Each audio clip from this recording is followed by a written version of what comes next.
In 1998, the quiet streets of University City, Missouri, were shaken by a brutal crime.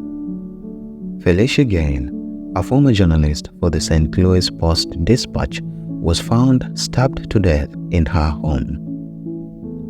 The community was left reeling, but it was Marcellus Williams who would eventually be convicted for her murder, a man who still maintains his innocence beyond the grave.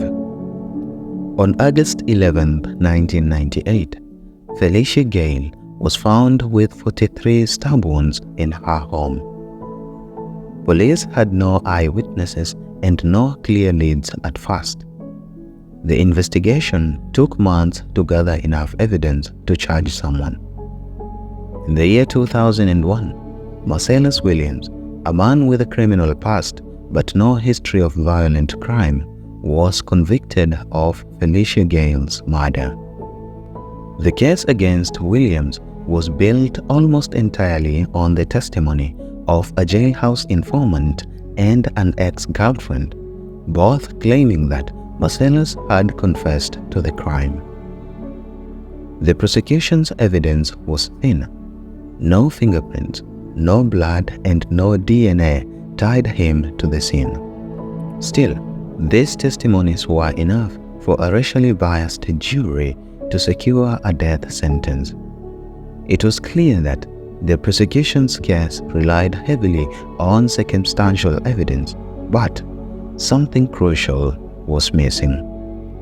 In the year 2015, long after Marcellus Williams was sentenced to death, new technology allowed for DNA testing on the murder weapon.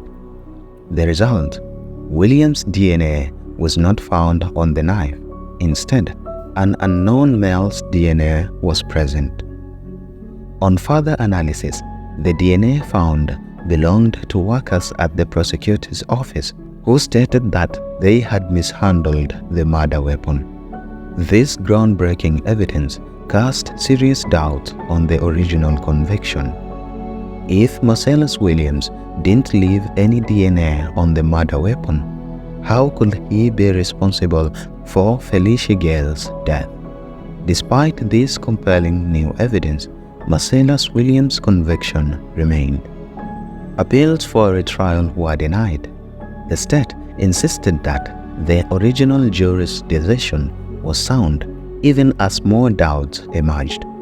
As his execution date approached in August 2017, the world began to pay attention to the inconsistencies in Williams' case. The public outcry grew louder. Advocates, legal experts, and concerned citizens rallied to stop what they believed was a wrongful execution.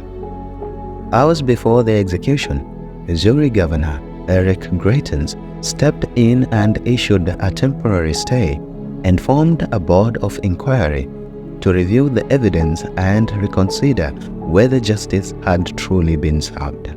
This decision saved Williams' life, at least temporarily, but his fight was far from over. The Board of Inquiry's findings were unfortunately never released to the public, as the board was disbanded in the year 2023 by the new governor of the state of Missouri.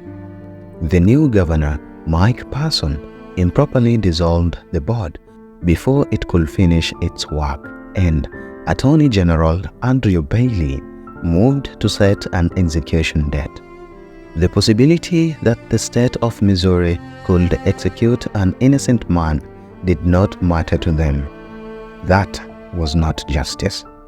Marcellus Williams' case became a flashpoint in the national debate over the death penalty. How reliable is informant testimony? How many people have been wrongfully convicted? And if DNA evidence proves someone's innocence, why does it take so long to secure justice? Williams' supporters argued that this case shows the dangers of relying on circumstantial evidence, particularly when it involves informants who may have ulterior motives. Should someone's life be decided by incomplete or flawed evidence? Is the justice system truly designed to correct its own mistakes? Despite the new DNA evidence, despite public pressure, despite the clear flaws in the case, despite the victim's family and the prosecutor clearly opposing the execution, Marcellus Williams remained on death row, and on the night of the 24th of August 2024, those cries for justice were silenced as he was sadly executed via lethal injection. On the night of his execution, Marcellus Williams continued to proclaim his innocence. He spent his final moments speaking of his faith, his hope that the truth will someday prevail, and his love for his family. But he was put to death afterwards.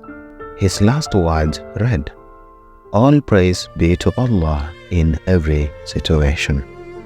The execution of Marcellus Williams ignited a firestorm of criticism against the death penalty and the criminal justice system.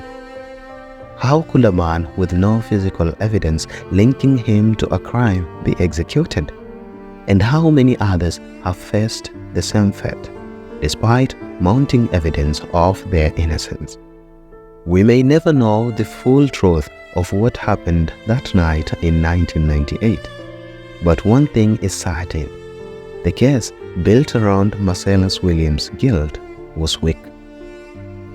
You don't stab someone 43 times just to steal a purse and a laptop without leaving any trace inside or out of the house when you have never killed before. And if he was this killer criminal, why did he use a knife? This motive does not make sense. Also, you stab someone 43 times and keep her belongings in your trunk, waiting for the police to come and find them a year later, and also sell the laptop personally? The murder of Felicia Gale seemed like a revenge or a crime of passion, made to look like a robbery homicide. Items were dumped and found. The system that was supposed to deliver justice failed Marcellus Williams, and as a result, he lost his life. I'm hopeful, but I don't believe or trust in the judicial system. But I'm hopeful that some good will come out of it one way or another. And I'll just leave it at that.